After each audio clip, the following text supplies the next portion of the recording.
Dobrý deň, milí učitelia.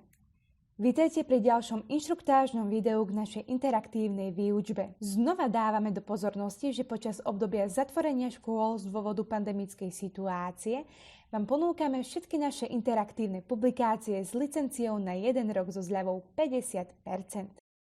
Dnes si ukážeme, akým spôsobom pracovať s interaktivitou počas výučby na diaľku. V interaktivite totiž nájdete odkaz, vďaka ktorému môžete svojich žiakov pozvať na používanie učebnice a pracovať s ňou takmer ako pri prezenčnej výučbe. Teraz si ukážeme, ako na to. Prihláste sa do svojho učiteľského profilu. Otvorte si sekciu Užívateľia.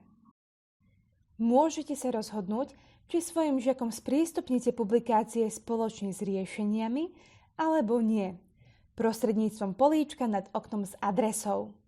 Skopírujte link v šedom okne a zašlite ho svojim študentom.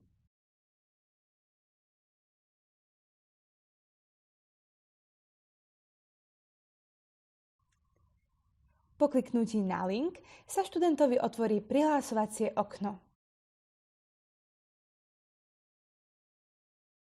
Stačí vyplniť údaje, otvoriť sekciu Moje zošity a vybrať si konkrétnu publikáciu.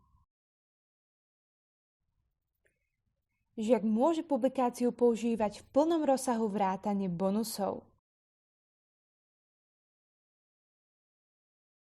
Ak ste si vybrali možnosť nezobrazovať riešenia, žiak správne odpovede pri úlohách neuvidí a vy môžete pracovať ako na štandardnej vyučovacej hodine.